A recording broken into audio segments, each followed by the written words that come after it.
Okay, I think, hello everyone, we're starting. Thank you for your patience to wait for us, and our third person on board, Jan Schacher, will join us in a moment.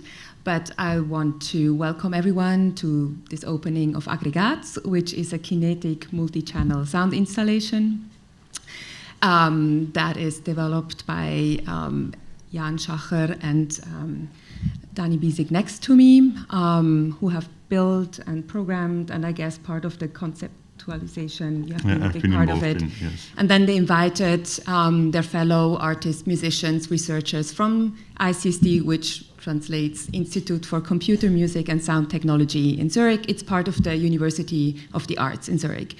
And actually, it's already the third time that ICST has come to visit UCSD, and with every visit they bring very extremely stimulating and thought-provoking projects with them. I remember it was, I think, in 2012 where we had a project on 3D sound listening. They developed also a 3D microphone, so we were talking about the difficulty to project back 3D sound. How do we listen to it? How do we compare different formats of spatialized sound? And well, this time ICST is here with two projects actually. So Aggregat tonight, and tomorrow we have, as part of the ideas. Now I have to read it. I'm always hiccup in the long title. Initiative for Digital Exploration of Arts and Sciences. So we're going to open the immersive lab to the public, which is an immersive audiovisual work, interactive, that responds to the touch of the audience. But that's going to be tomorrow. You're very welcome to come. And actually also of the immersive lab, the masterminds, Danny Bisig and Jan Schacher. As well as for Aggregat. I'm going to introduce you Danny first. So he brings along a very interesting background that is a composite of having a PhD in biology of ETH in Zurich. Then you worked in the lab for artificial intelligence for a while, University of Zurich, and now associate researcher at ICST. His work circles around interactive environments, generative art, but he works also with the medium film, audiovisual performances, dance, and musicians, and you're then welcome to add to that. I introduce Jan Schacher quickly, and he will join. He's researcher and musician. He actually is a fabulous bass player, so that a lot of his research work is also geared towards performance, musical performance, but also he works extensively with dance. He's interested in works that combine technology and gestural or movement interaction. So he's a research associate at ICST, but also he's pursuing now a doctorate of arts in Antwerp and in Ghent in Belgium. So I would like to thank you and Jan for your generous time here. They'll be here more or less a week to engage with students and to teach part of the immersive lab class. So thank you for all the great efforts and time that you have here. And before I give you over the word, I also want to thank very, very much the whole Calit2 gallery team. These were two very complicated projects, and we had their full support and patience. Thank you, Trish Stone and Hector Brajo and the whole team. I'm really appreciative for those kind of monster boxes I brought in and that you will discover in the other rooms. So maybe, Danny, what interests me to hear from you a little bit before we talk about your piece that you developed for the Aggregat. Danny is also a very fine builder of mechanisms. So you did build the speakers. Mm-hmm. Maybe you could tell us a few words about the difficulties in that, and maybe about the movements that they do, and what were the choices and how did it get to that Yeah, I can certainly say something about this. I mean, the idea for creating a work Aggregat was very intimately tied to the situation here at the Calit2 Gallery. So we saw the space and we developed the idea based on seeing this space. And it was also meant to be sort of a complementary approach to what you see when you see tomorrow the immersive lab. So to show something that's not audiovisual, that's not interactive, but that is still sort of an idea of how you can experiment with immersion in an artistic context. So the Aggregat was born out of these two sort of contexts, the Calit2 Gallery situation and the fact that we had the immersive lab here as well at the same time. And then, since we are a musical institute, it was sort of obvious to think about compositional works, also non-interactive, really, I mean, prepared works, or acoustic works to be shown in this gallery. And at the same time, I was very keen of extending sort of the purely acoustic characteristics of these works with something that's still visible, but that's not video. So in the end, we agreed that the visible part should be the speakers. I mean, every musical work that is being presented is, also at least computer music work that's being presented, involves speakers, and speakers are usually very well hidden. And we wanted to sort of experiment with a different approach, so that speakers become sort of the main characters of the work. And in addition to that, the ICST has some track records in audio specialization, so there is a lot of research has been going on, or at least tool development, that's about ambisonics, so using speaker arrays to create sort of three-dimensional audio diffusion situations. And we wanted also to deviate from that. So instead of having a very regular array that creates sort of an illusion of a three-dimensional sound situation, we wanted to create sort of a grid where each speaker is its own point source. So you really hear the sounds jumping from speaker to speaker, again, adding to the prominence of the speakers in the work. Yeah, and then, from then on, it was a lot of work for me. Because, yeah. I tried to go out for a drink the whole summer, and it wasn't possible, because he was non-stop in the lab. No, I was busy. You would have to join me in the workshop. Yeah, so in order to create these speakers that you will see in a moment, we were initially thinking of using existing mechanisms to actuate these speakers. And what we wanted to have is something that mimics a little bit the head movement of a human. So that it has a horizontal movement that's larger than the vertical movement. There's these two movements combined then create sort of the behavioral possibilities of the speakers. And so there are, of course, for quadcopters and so on, you get these camera attachments that can pan and tilt, but they are all so precisely tuned to the situation that there will be a particular type of camera, and this camera has a certain weight, that the movement speed needs probably to be slow but very smooth, contrary to what we wanted. So in the end, we decided to design our own speakers. And for me, that's, well, I knew it meant a lot of work, but at the same time, I was very excited about it, because my background in artificial intelligence, there I became sort of indoctrinated with the idea that whatever thing there is that has sort of behavior, this behavior is sort of the result that it also has a body and it has actuation capabilities and sensory capabilities. So this is totally inseparable. And so instead of choosing an existing actuation mechanism and then adding our own whatever to this, I became enthralled by the idea that the actuation capabilities would then really inform the aesthetic decisions that happen on the musical side. And this again informs my way of designing the speakers. So there were a few iteration cycles where I started to design this frame. So it's essentially a fork type of thing that has a horizontal axis to which the speaker is attached. It has a vertical axis to which the whole the fork structure is attached, and then it has belts in order to transmit the movement of servo motors. So the motors themselves is totally standard, the electronics is also fairly standard, but the activation mechanism and the structure of the whole setup was designed by hand and built then on a CNC machine for 2 months. If I interject, I like that you made reference that they have like a little bit of human behavior in the way they turn, and it's true. Like if you see them all standing in the space, it's like a group of kind of beings, and particularly when they move at times a little bit like oddly, but it's. I mean, in the rest position, they look like a choir. Is that the English word? Pardon? A choir. Well, singing people. A choir. A choir. Thank you. Okay.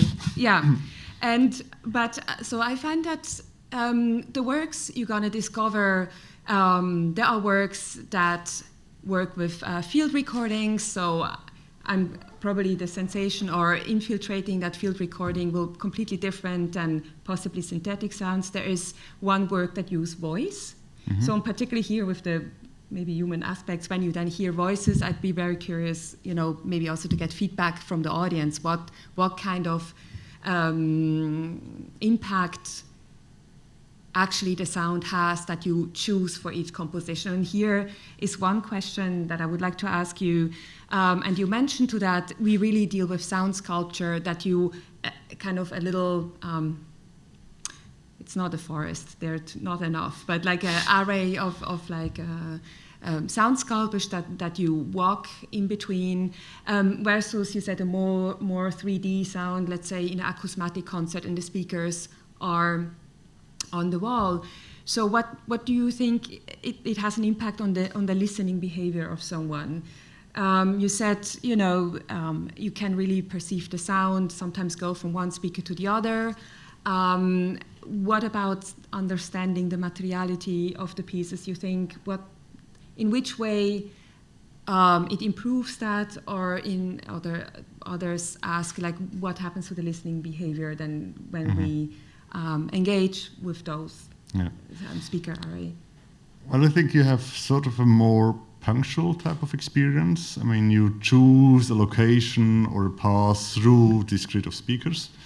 So you very clearly perceive what's happening next to you, the immediacy of a speaker sort of turning towards you. Whereas if you would be standing somewhere else, you had a different type of experience. So depending on how you choose a route, and if you listen to the same piece twice but walk in different locations, you perceive the work differently. Also, whether you decide that you stand outside of the speaker setup or inside of the speaker setup.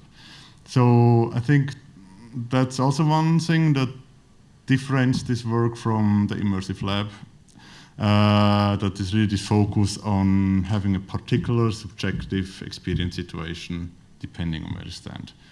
And in the immersive lab, you also get this type of experience, but that's basically because you can interact.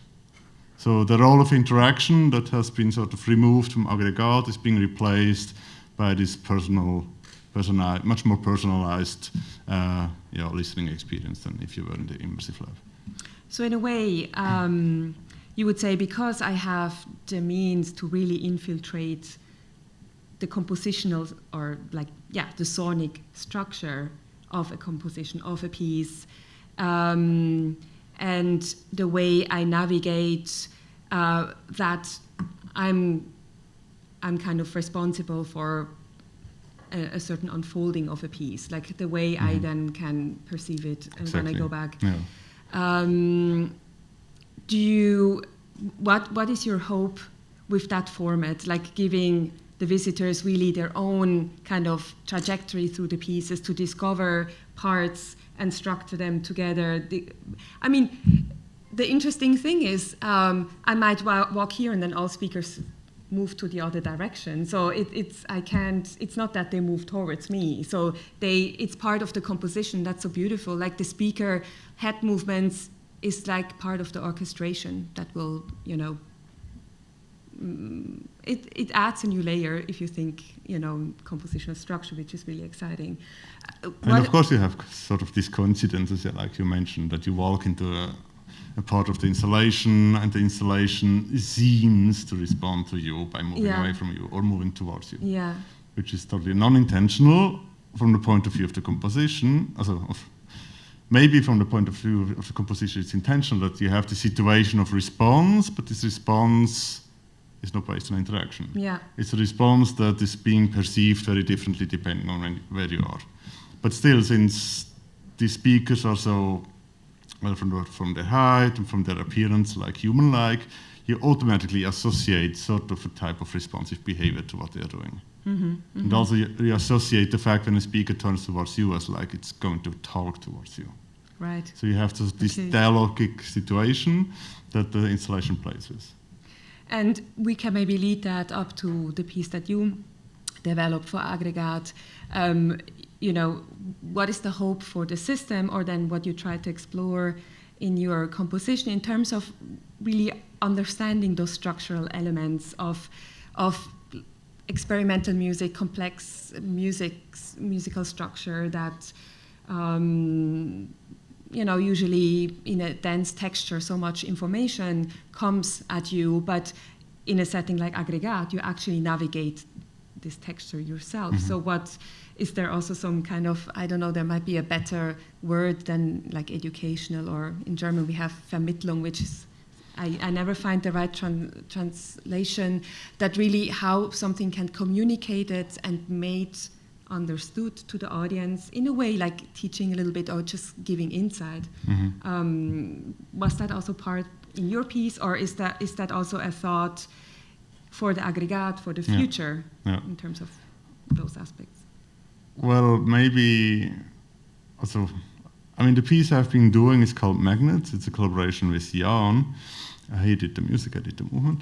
And the way I was designing the movement, I wanted to be relatively clear and understandable how the movement develops over time. So that it starts from very simple type of movements, and then as the movements become more complicated, they do so gradually, so that people might be able, hopefully, to follow how these movements come into existence. So I think the way that this particular piece is structured, also the way that the installation is built, everything is fairly transparent. You see the mechanism, you see the motors, you perceive where the sound is coming from, and if the composition itself also tries to preserve this kind of clarity, then it's not exactly educational, but at least it's a very, very open work, very, very accessible work. And I hope that this is perceivable. That's my personal opinion, so I can be fairly wrong, but at least I tried to sort of match the openness of the installation, the visibility of every technical aspect of the installation, with a similar openness of the work. And well, what we are going to discover is really a first round of compositions that have been composed for the Aggregat, as I said, by the researchers and artists that work at ICST, but as I've understood, it goes further. You have commissioned people or invited people to actually compose. That's what always happens. Yeah, but this work has to evolve, and with each new composition, I guess new aspects and angles come to it. And I'm really happy you, Cathy von Eck, will write for it. I like her music very much. So what do you communicate to a composer, or maybe a collective of people that will design, write for the Aggregat? What are kind of... I don't think you have to communicate too much. It's certain constraints, like there's 16 channels,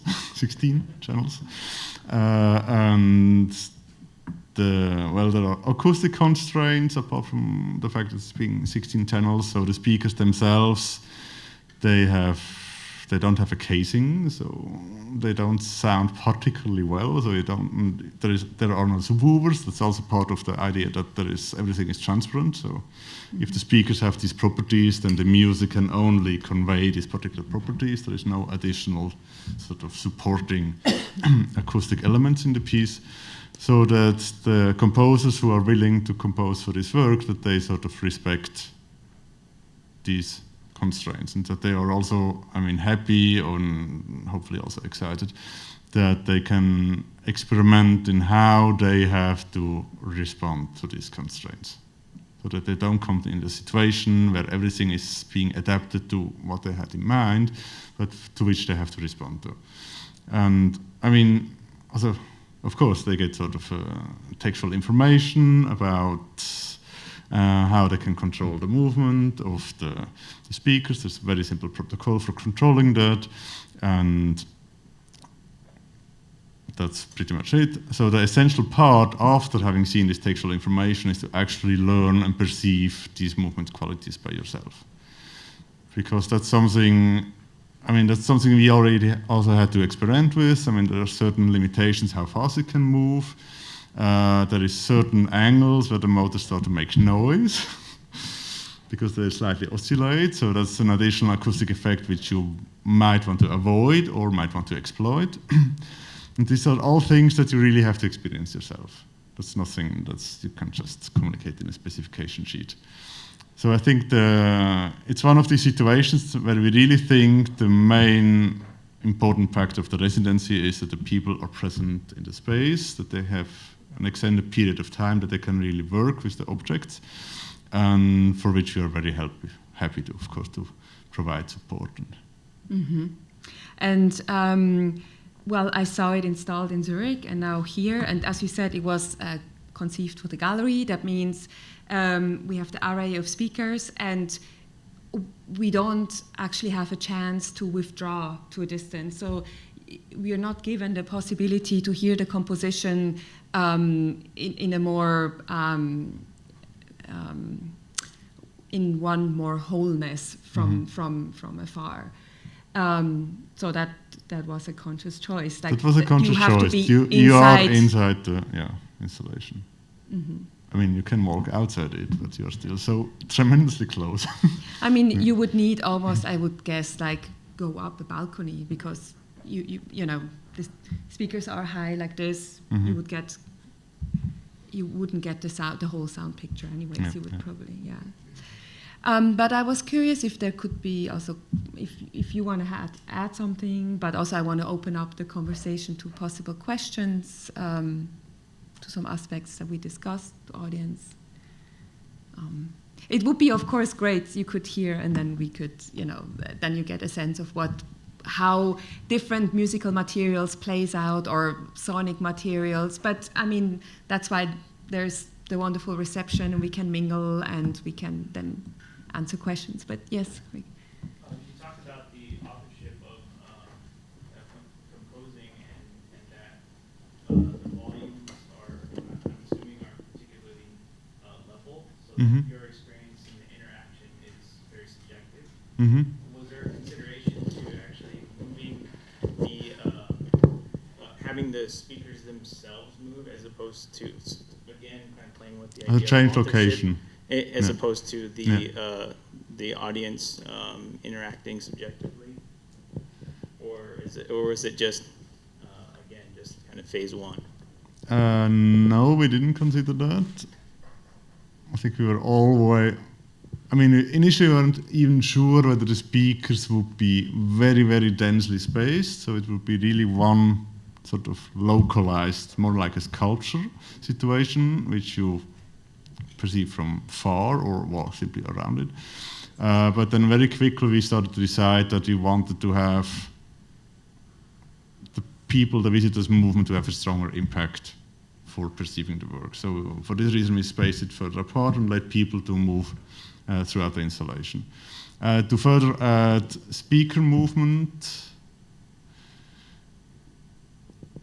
I mean, it's an interesting thought, but at the same time, it's maybe a little bit redundant, since people can move and the speakers also move, so you have more or less two entities that exhibit similar behaviors.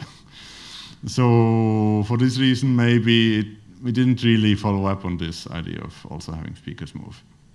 So we were fairly happy with the fact that the speakers would stand in one place and simply reorient, and that the movement that you perceive is via your own movement, or of course via the fact that the speakers, they have a little bit of directionality, not much since they are open, but you perceive the sound as sweeping across the space when a speaker moves. So you have the movement, the spatial movement is sort of an extension of the simple reorientation of the speakers. yeah, so we wanted to keep it simple.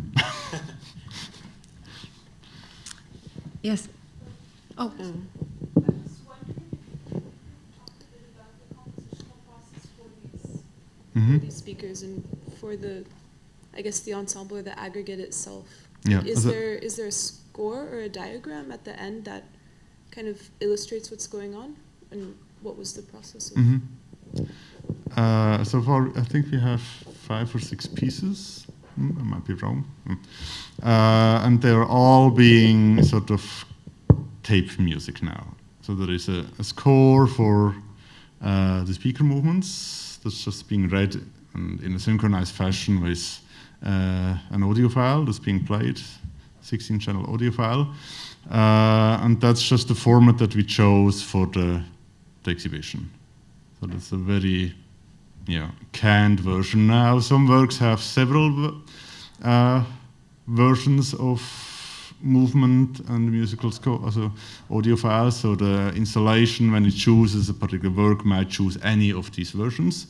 So there's a little bit of variety for one particular piece, but all the pieces have been prepared in such a way that they are now just really playback formats.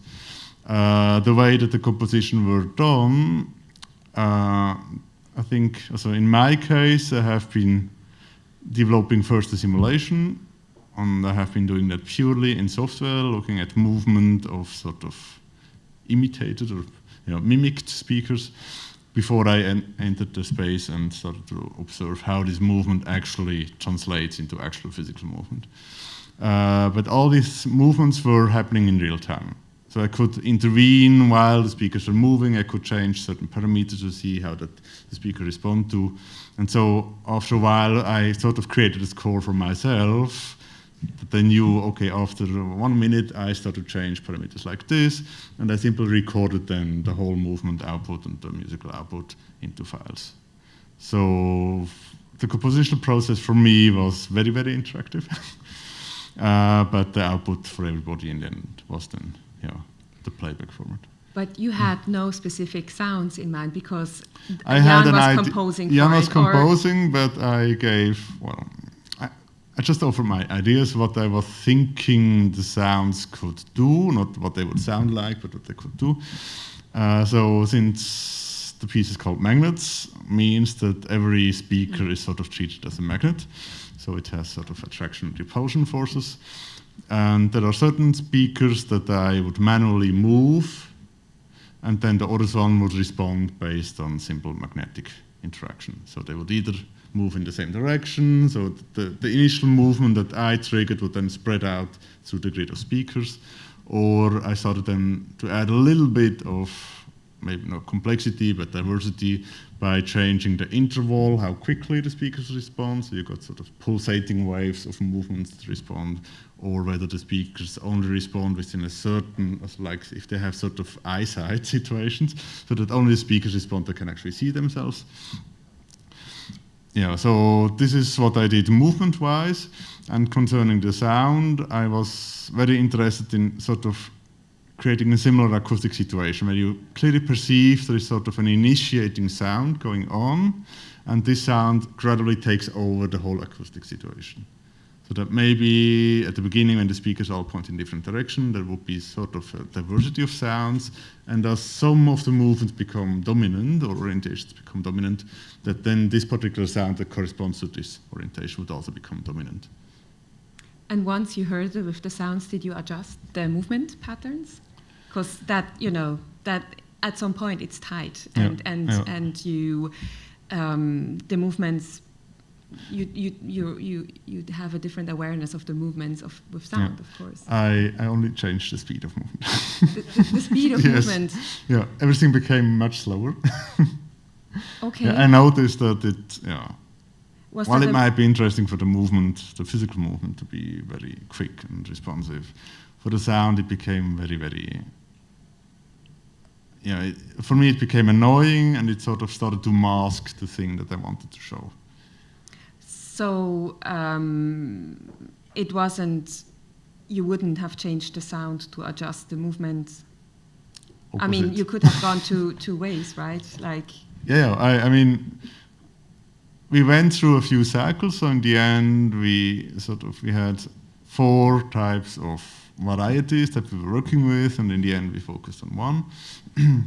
And that was a combination of acoustic musical decisions, what the characteristics of the music were. I mean, there was one idea was to sort of really have sounds that mimic the sound of the motor. So you wouldn't actually know whether you hear the motors buzzing or whether you hear the music.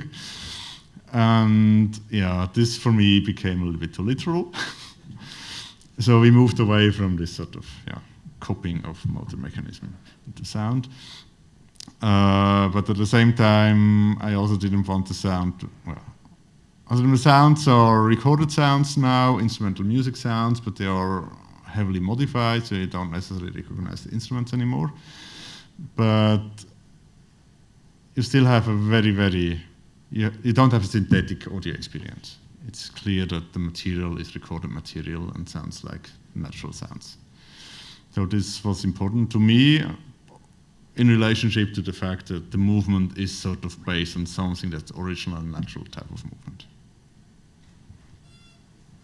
Cool. Yes?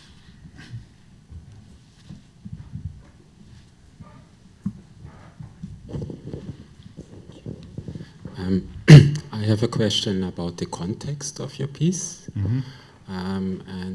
Please, it's not a question about naturalism in music or so. I see very clearly it's a very conceptual sound art piece. But nevertheless, I would like to ask you, do you see, what would you say is a relation to an external form of sound experience? Might be in the city, in an urban context, or is it, how is it contextualized, this piece? What would you say? Mm-hmm, mm-hmm. I mean, the city metaphor is maybe a pretty good one, because it's also being surrounded in sort of acoustic phenomena that might be, depending where you are, very similar to each other or very diverse, and in which you have sort of an autonomy to choose how to navigate through this sound situation. So, I mean, we weren't explicitly thinking about city situations, but really situations where you are sort of in an acoustic ecosystem. So you are surrounded by individual types of activities which are sonical and which are, in this case, also kinetic. And yeah, and that's it. I mean, it's a spatial situation being surrounded by these phenomena, and you choose a path through this. So I don't know whether that's in any way similar to a sort of city walks. Well, I guess maybe what could be a parallel? I mean, a city is so dense of sounds and noises near and far. Some we can identify, some we not. And I guess we instinctively make a choice to what we listen to, what not. As also kind of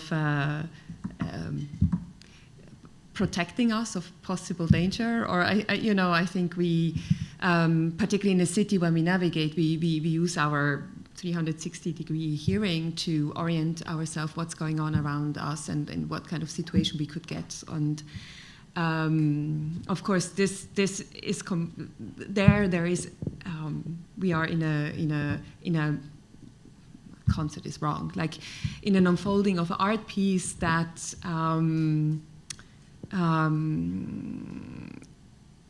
we are kind of free to orient our listening the way we want.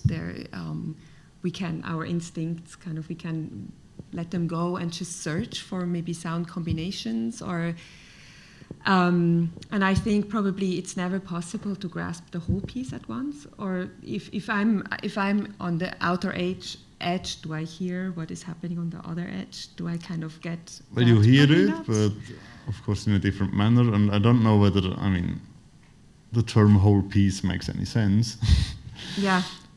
Because there is always a particular subjective experience that you can have, contrary to well, even in the concert situation you try to minimize, of course, this peculiarity of you sitting over there and therefore you can't hear the violin over there. But in sound art, the subjectivity of the listening experience is very essential. So the whole piece might be the combination of everybody who has ever listened to the work, and those who haven't listened also. Yeah, so it's really, the composition has been made being very aware about the fact that people perceive part of the work in their way, depending on how they respond to it. And, you haven't shown it to the public before in Zurich, right? No, it has not been. At all. Actually, it's a world premiere. So this is really, really exciting because you are going to be really the first people navigating among Aggregat, and I'd be really curious of, and maybe please give me then your feedback, how sounds influenced your movements. Also, to me, so far we have been working for a few weeks in this installation, in total isolation. Yeah. So we haven't had any feedback from anybody outside. So how does sound and the movements of speaker provoke your own journey? Will you move faster? Will you move slower? Will a certain sound immediately wanting you to turn and seek something else within that,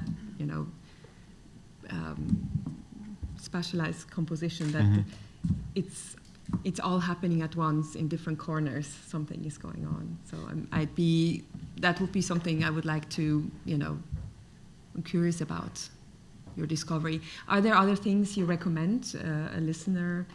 As I like the aspect that each piece, whenever you enter again, you will hear it anew because you will discover other layers. Different things. Yep. Yeah. I just saw Jan did come. Wait. No. Hallucination. Okay. Sorry. This is how far I see without glasses. I just reviewed them. Okay. Yeah.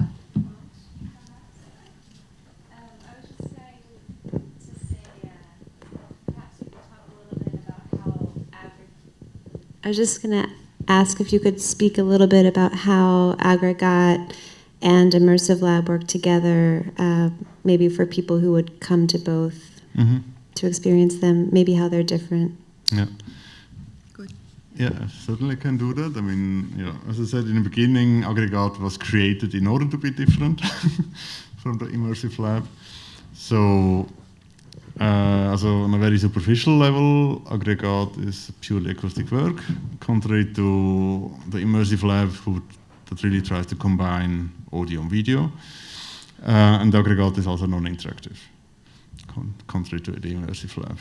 So what is preserved from the Immersive Lab is the fact that the experience can be a social situation, so there can be several people at the same time in the space, and people are free to navigate within the constraints of the work. So the Immersive Lab is a little bit squeezier than Aggregat. So we have more freedom in Aggregat to move around. The Immersive Lab, something that's also similar but stronger in Aggregat is the physicality of the work. That was an interesting discussion we had yesterday with the students in the workshop concerning the fact that the Immersive Lab has an opening, and when you turn your head to watch the visuals, then you see a gap in the visuals because there's the opening to enter and leave.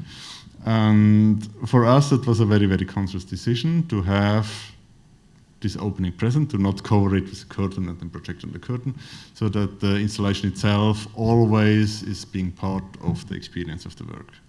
So you can never purely ignore sort of the physical room you're in, and you can't really ignore yourself either. So you also always perceive a combination of the physical situation with the particular work that you're watching. So this in Aggregat is very, very strong the case as well. You see the physical characteristics of the work, unless you close your eyes.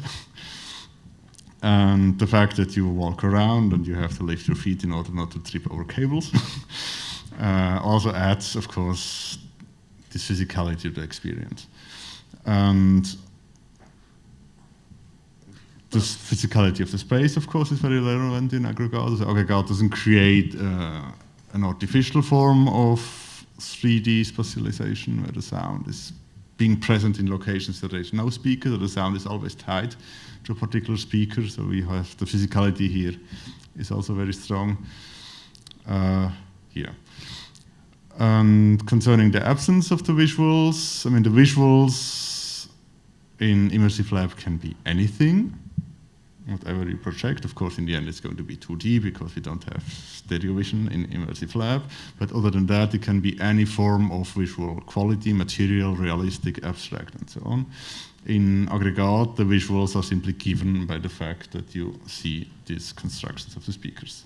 So the visuals are a very, very constant factor in the experience of the work, and that, of course, also create the coherence between the different works. What is so particular, well, in the difference of the two works, in the Immersive Lab, you need to touch the screen. So that means in order to have make the piece unfold, you have exactly that distance, and you're actually quite close up to the screen, and so the interactivity and the direct engagement with the work happens within vicinity of the screens. And then there are always other participants. They, from a distance, observe people that interact. So you have the observers, and then you have the interactors. Well, in the Aggregat, you walk around the speakers, but you really you have the whole field through which you navigate and assemble your bits and pieces of the sound, and through your journey, how you compose your own structure in a way of the composition. And I kind of like that the Aggregat, it's very regular, the way they are set up. So you don't really suggest one way or the other to go. Mm-hmm. Except that, you have like kind of path, like channels laid out, but I can, if I turn left or right, or how I walk around it, I'm very free. Where in the Immersive Lab, we really, the visuals and the sounds guide the interaction. So that's true. Yeah, in Immersive Lab, you align much more with the way that the installation is set up as being a circle. So if you want to interact, you have to approach a circle, and if you want to sort of have your interaction travel along, for instance, a certain visual effect, then you would walk along this circle. Yeah. And I mean, of course, the Immersive Lab is having visuals and video screens that are, how high are they? I can only say it in meters. Yeah, how much is it in meters? I think it's they are 50 centimeters above ground. They start and they go up to 2 meters. So like 6 40. feet. Oh, 2 meters and 40 centimeters, like in between. In between, like maybe 8 feet. Like, okay, so I mean, you really observed in the movements, in the visuals that are there, and kind of the invisible sources of sound that come at you from all around. And as a contrast, like Aggregat is very intimate. Like each little speaker that kind of has a voice, or you discover the voice, and then you go close and it moves around. And so I think also the pieces, as I said, some of them have very concrete, recognizable sounds, others have synthetic sounds. But I think it can really animate, besides the objects that conveys to you a sound source. I think it's very inspiring in then, how you visualize yourself, that field, that movable field of sounds that you walk through. Yeah. What else? I think there's a lot more in the differences of both of the works, but I mean, if some of you have the chance to come back tomorrow, it would be really great to like get a sense of your experiences, and also even Aggregat is not tactile, but because you're so close at the sound source, and I think for me materiality really emerges from those speakers, I'd still be curious how one thinks about perceiving the materiality of sound in both situations. More questions?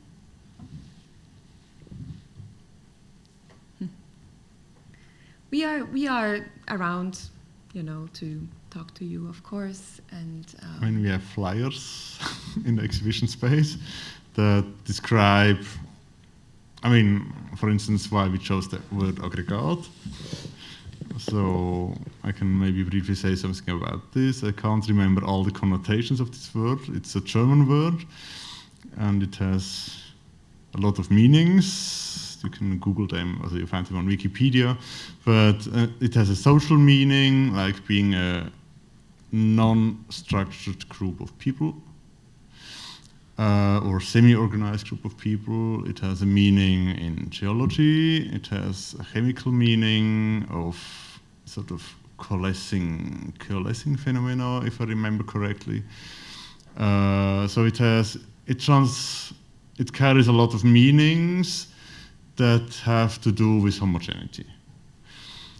Or this sort of in between something that's totally homogeneous and that has still a little bit of structure. And I think that's maybe present in the pieces, this phenomena of punctuated events and then again homogeneity. And the way the arrangement of the speakers in these grid-like fractures also sort of convey homogeneity, but the way that you walk through it and you have, again, sort of the punctual experience that's non-homogeneous. So it's this playing with these meanings of this word aggregat. So that's described in this slide. And the works are briefly presented with 2 or 3 paragraphs of text. So. Yeah, and there's a projection that announces which composition is on, so you can follow that, because then I guess they loop, right? They loop. Yeah. Well, it's a random process, but after all the pieces have been played, it will again start. Also, you don't see 2 pieces in a row and miss another one when you wait the whole duration of that. What is kind of the capacity of how many people would you suggest at once? Poof. That would need to be tested. Okay, we test it. Yeah, all right, great. Okay, well, thank you everyone for listening and good questions. And Calit2 Gallery has organized a lovely little reception outside, so thank you very much, and it will be nice to have some conversations outside. Thank you.